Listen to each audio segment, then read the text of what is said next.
Primo giorno del nuovo hub qui a Quartu Sant'Elena, anche lei è venuto qui per la vaccinazione. Sì, mi hanno chiamato per presentarmi qua. Lei quanti anni ha? Io ne compio per anno molto 77. Lei come si chiama? Io mi chiamo Dino Pinna. Dino Pinna è di Quartu. No, sono di Quartuccio. Di Quartuccio, quindi da Quartuccio a Quartu, contattato oggi appunto per il primo giorno. Pare proprio di sì.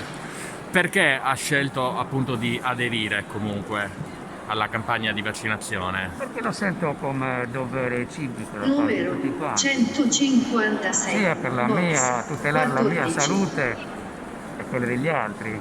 Non è una gran bella cosa non poter avvicinare il nipotino, il figlio, insomma, per cui ci Grazie. siamo.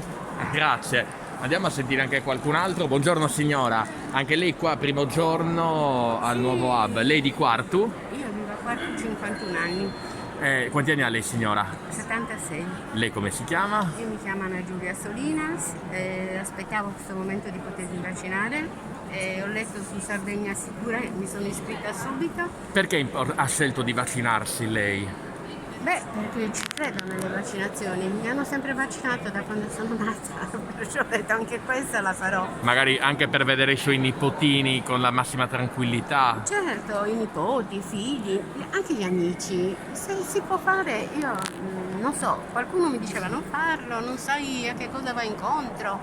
Sa Io- già che vaccino riceverà lei come No? nome? No. Ma penso a questo Pfizer. Pfizer, quindi comunque è tranquilla. Se muoio sarà fatta la volontà di Dio, ma io mi sono vaccinata.